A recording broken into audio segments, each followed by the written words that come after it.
الحمد للہ رب العالمین وبہ نستعین وصلی اللہ وسلم علی سید الانبیاء والمرسلین وعلی آلہ واصحابہ اجمعین ومن تبعہم باحسان الی یوم الدین، اما بعد۔ اللہ تعالیٰ کی توفیق، اس کے فضل و کرم سے آج ہم نے 16ویں تراویح مکمل کی اور سورۃ مریم، سورۃ طٰہٰ ہم نے مکمل سماع کیا الحمدللہ۔ آج یعنی اس نشست میں سورۃ مریم کا ایک آغاز ہے، جس میں اللہ رب العالمین نے زکریا علیہ السلام کے گھرانے سے متعلق گفتگو فرمائی ہے۔ اس میں ایک جو شبہ پیش کیا جاتا ہے شیعہ کی طرف سے، اس کا میں ایک رد آپ کے سامنے رکھوں گا، اس کا ازالہ کروں گا انشاءاللہ۔ اللہ رب العالمین نے زکریا علیہ السلام کی دعا نقل فرمائی بالکل سورت کے آغاز میں۔ قال رب انی وہن العظم منی واشتعل الرأس شیبا ولم اکن بدعائک رب شقیا وانی خفت الموالی من ورائی وکانت امرأتی عاقرا فہب لی من لدنک ولیا۔ اس کے بعد کیا ہے؟ یرثنی ویرث من آل یعقوب واجعلہ رب رضیا۔ آپ دیکھو سوشل میڈیا پر، یوٹیوب پر، فیس بک پر، یعنی بھرمار ہے ایسی ویڈیوز کی، ایسے ذاکرین کی شیعہ کی طرف سے، جس میں فاطمہ رضی اللہ عنہا کے مسئلے کو لے کر کے کہانیاں گھڑی گئیں، مکذوبات، من گھڑت باتیں، اور شیخین صدیق اکبر اور فاروق رضی اللہ عنہما کی مبارک اور عمدہ اور بہتر زندگی، قابل نمونہ زندگی کو انہوں نے داغ اور دھبا لگانے کی کوشش کی، جو بالکل ہی نامراد ہیں یہ لوگ جو انہوں نے دھبا لگانے کی کوشش کی۔ رسول اللہ صلی اللہ علیہ وسلم، ان کی بیٹی فاطمہ رضی اللہ عنہا، ان سے متعلق شیعہ نے جو کہانیاں گھڑی ہیں کہ آپ علیہ السلام کو جو فدق اور کچھ علاقوں کی جو زمین آپ کے پاس تھی وہ اللہ کے رسول کی ملکیت ہے، تو پھر وارث کون بنے گی؟ فاطمہ رضی اللہ عنہا۔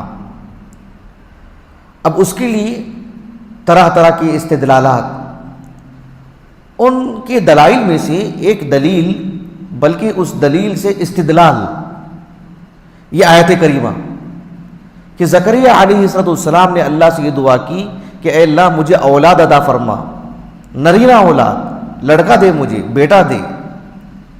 کیوں؟ یرثنی، وہ میرا وارث بن جائے۔ یرثنی ویرث آل یعقوب من آل یعقوب، یرثنی ویرث من آل یعقوب، تو یرثنی وہ میرے وارث بن جائیں، اس لیے مجھے نرینہ اولاد چاہیے۔ تو زکریا علیہ السلام نے دعا کی نا، طلب کی نا، مجھے بیٹا چاہیے، نرینہ اولاد چاہیے تاکہ وہ وارث بن جائے میرا۔ جبکہ یہاں پر کس چیز کی وراثت ہے؟ یرث علمی و نبوتی، میرے علم کا وارث بن جائے، میرے نبوت کا وارث بن جائے۔ لیکن انہوں نے اس کو مال سے جوڑ کے رکھا، دنیا سے جوڑ کے رکھا۔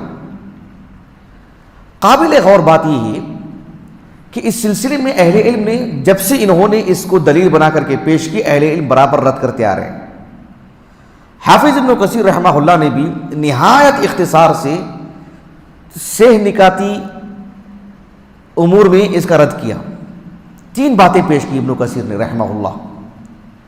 ایک بات یہ پیش کی کہ زکریا علیہ السلام نے جو اللہ تعالیٰ سے دعا کی کہ وَإِنِّي خِفْتُ الْمَوَالِيَ مِنْ وَرَائِي وَكَانَتِ امْرَأَتِي عَاقِرًا فَهَبْ لِي مِن لَّدُنكَ وَلِيًّا، کہ ان کا جو خانوادہ تھا، ان کا جو گھرانہ تھا، ان کا جو خاندان تھا، معاشرتی اعتبار سے کمزور۔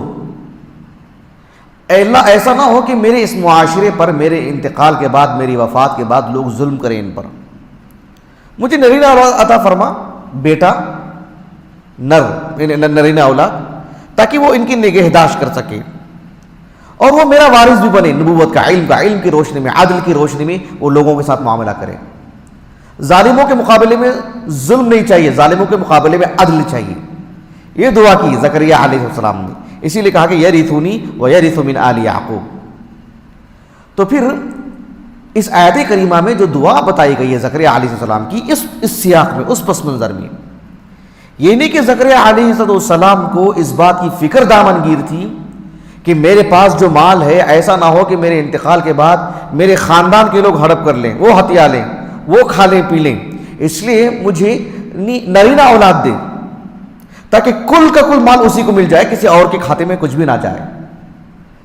سبحان اللہ، انبیاء علیہ السلام کی زندگی ایسی ہے،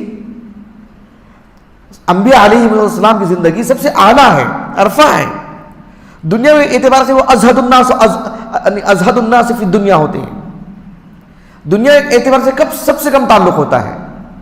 ان کے پاس پہلے سے دولت ہے کتنی کہ وہ یہ سوچے کہ جو ہے میرے خاندان والے کہاں لے لیں گے، اس لیے مجھے نرینہ اولاد دے تاکہ کل کا کل مال اس کے جیب میں چلا جائے، کسی اور کو نہ ہو۔ اس نقطہ نظر سے اولاد مانگی۔ کتنی سطحی سوچ ہے ان کے انبیاء کے بارے میں علیہ السلام۔ ایک تو اس پہلو سے آپ نے رد کیا، دوسری سماجی زندگی کے اعتبار سے زکریا علیہ السلام کی جو زندگی ہمیں ملتی ہے، حافظ ابن کثیر رحمہ اللہ کے قصص الانبیاء آپ اٹھا کر کے دیکھیں کہ وہ ایک نجار تھے،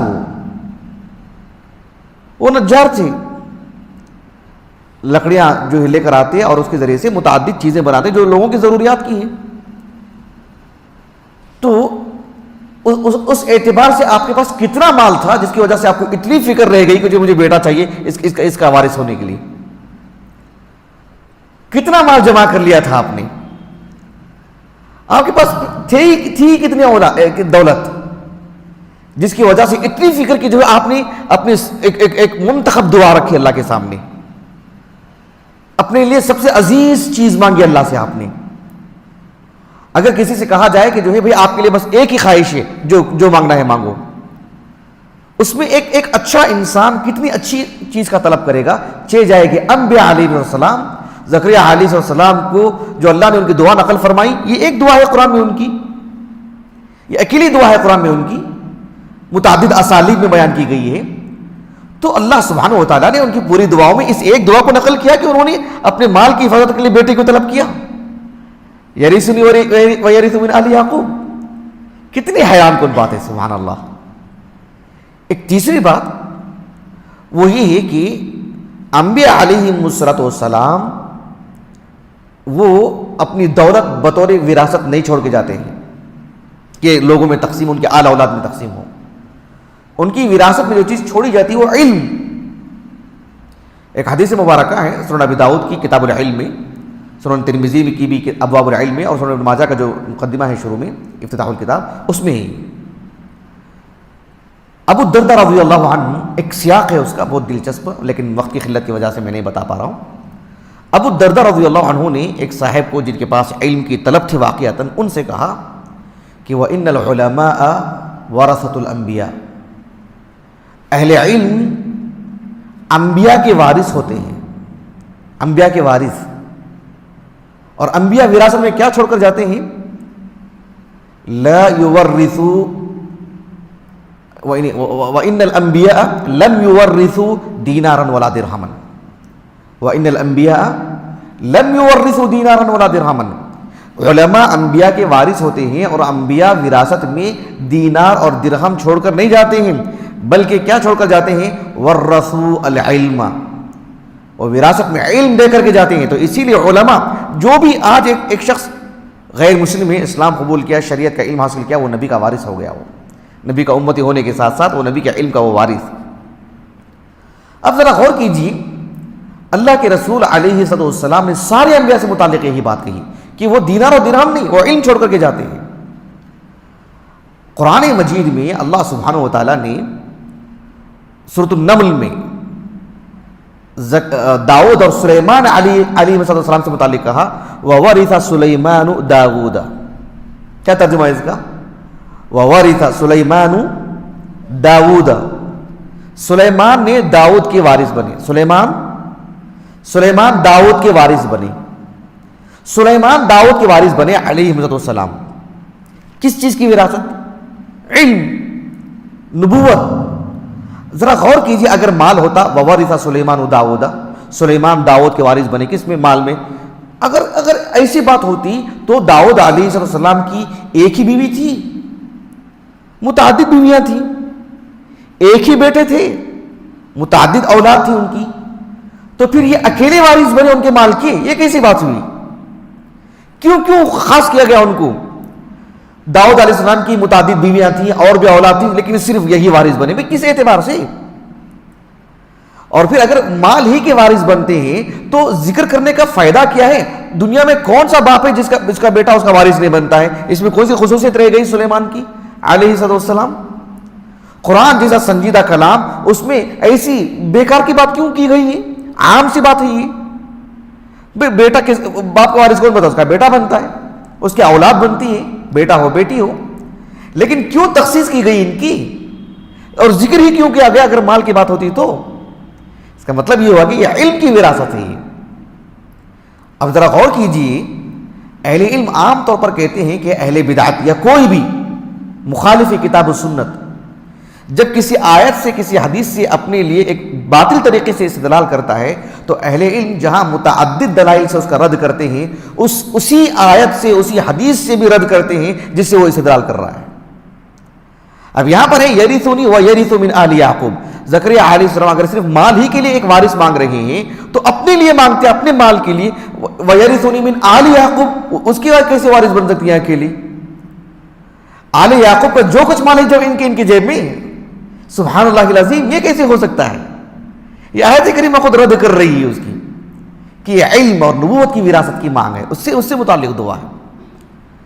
ایک حدیث مبارکہ ہے، حدیث کی تو کئی کتابوں میں ہے، صحیح بخاری کی کتاب المغازی میں دیکھو، فاطمہ رضی اللہ عنہا نے جب ابو بکر صدیق رضی اللہ عنہ سے کہا کہ آپ کی وفات کے بعد آپ کے مال کے وارث کون بنیں گے؟ کہا کہ میرے اعلی اولاد۔ تو پھر اللہ کے رسول کے، کیونکہ یوصیکم اللہ فی اولادکم، اس کے عموم سے انہوں نے استدلال کیا، حالانکہ وہ آیت کریمہ میں عموم نہیں ہے۔ باپ کا قاتل بیٹا ہے، اس کو بھی مل جائے گا کیا؟ نہیں۔ باپ مسلمان ہے، بیٹا کافر ہے، اس کو بھی مل جائے گا کیا؟ نہیں۔ تو اولاد میں بہت سارے اولاد نکل جا رہے ہیں نا، تو نبی کے اولاد بھی نکل جاتے ہیں اس میں، یوصیکم اللہ فی اولادکم میں۔ تو ابو بکر صدیق رضی اللہ عنہ نے کہا کہ رسول اللہ صلی اللہ علیہ وسلم نے فرمایا لا نورث ما ترکنا صدقہ، یعنی ہمارا مال وراثت میں تقسیم نہیں ہوگا، ہم جو کچھ چھوڑتے ہیں وہ سبھی مسلمانوں کے لیے صدقہ۔ اللہ کے رسول کے جو ازواج مطہرات ہیں ان کے لیے جو خرچہ نکلتا ہے اس میں وہ اتنا ہی، بس وراثت کے طور پر نہیں، ان کی ضروریات کے لیے۔ اب غور طلب بات کیا ہے، اس حدیث کے راوی صرف ابو بکر صدیق نہیں ہے۔ میں ایک مرتبہ درس دیا تھا نبی کی وراثت کے مسئلے کو لے کر کے، اس میں نے جب امام ترمذی رحمہ اللہ کا قول پڑھا سنن ترمذی میں کہ وفی الباب، ان کا جو اپنا اسلوب ہے کہ اس موضوع پر فلاں اور فلاں فلاں صحابی سے بھی حدیث مروی ہے، تو اسی ضمن میں مجھے اچانک ایک قول ملا حافظ ابن حبان کا رحمہ اللہ۔ حیرانی ہوئی مجھے، کیونکہ اللہ تعالیٰ کی توفیق، اس کے فضل و کرم سے میں نے 2-3 نام جمع کرنے کی کوشش کی، لیکن ابن حبان رحمہ اللہ نے مستقل عنوان ہی قائم کر دیا کہ اس حدیث کے راوی صرف ابو بکر نہیں ہے کر کے۔ آپ دیکھو صحیح ابن حبان جو ابن بلبان کی جو ترتیب سے ہے ہمارے پاس، حالانکہ ابن حبان رحمہ اللہ نے جو صحیح ابن حبان لکھی جو ترتیب کے ساتھ الانواع والتقاسیم، وہ بھی ہمارے پاس ہے الحمدللہ، لیکن اس میں ڈھونڈنا آسان ہے۔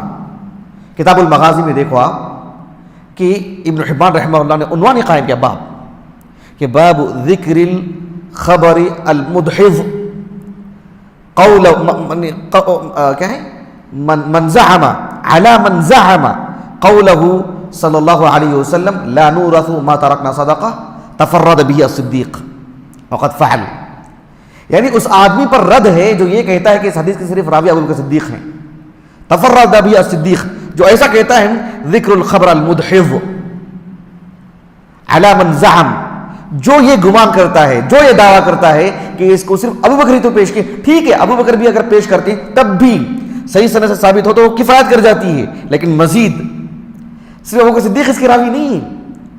اس میں انہوں نے وہ صحیح بخاری کی مطول حدیث لے کر کے آئے ہیں جس میں عمر بن خطاب کے پاس عباس اور علی آتے ہیں رضی اللہ عنہ اجمعین، اور عمر بن خطاب رضی اللہ عنہ یہی حدیث ان کو سناتے ہیں کہ لا نورث ما ترکنا صدقہ، اور وہ دونوں یعنی تصدیق کرتے ہیں ہاں یہ اللہ کے رسول کی حدیث ہے۔ مطلب یہ ہوا کہ اس میں عمر بن خطاب اور علی بن ابی طالب اور عباس یہ مزید بھی اس حدیث کے راوی ہیں، لیکن اس حدیث کی روات میں بہت سارے صحابہ کے نام ملتے ہیں، کئی ایک نام امام ترمذی نے بھی ذکر کیے ہیں۔ عشر مبشرہ میں کل کے کل صحابہ سوائے سعید بن زید اور ابو عبیدہ بن الجراح کے سبھی اس حدیث کے راوی ہیں. ان دونوں کے علم میں وہ حدیث نہیں تھی، یہ نہیں، راوی حدیث کے طور پر کہ ان سے روایت ملتی ہے. سعید بن زید اور ابو عبیدہ بن الجراح، ان دو کے علاوہ عشر مبشرہ کے سبھی اس حدیث کے راوی ہیں. ام المؤمنین عائشہ اس حدیث کے راوی ہیں، اور جب وہ حدیث بیان کرتی ہیں تو اس میں سبھی ازواج مطہرات ان کی تصدیق کرتی ہیں. راوی حدیث تو نہیں ہے لیکن سبھی ازواج مطہرات کے علم میں ہے وہ حدیث. عموماً عائشہ اس حدیث کے راوی ہیں، حذیفہ بن الیمان اس حدیث کے راوی ہیں، ابو ہریرہ اس حدیث کے راوی ہیں، ابو الدرداء اس حدیث کے راوی ہیں، عباس اور ان کے فرزند عبداللہ بن عباس اس حدیث کے راوی ہیں رضی اللہ عنہ اجمعین. صحابہ کی بڑی جماعت نے اللہ کے رسول سے اس حدیث کو روایت کی ہے. آخری بات آج کی اس نشست میں، الوراثہ اللہ رب العالمین کا ایک نام ہے الوارث. اس سے متعلق میں نے بہت مفصل درس دیا ہے 2 نشستوں میں.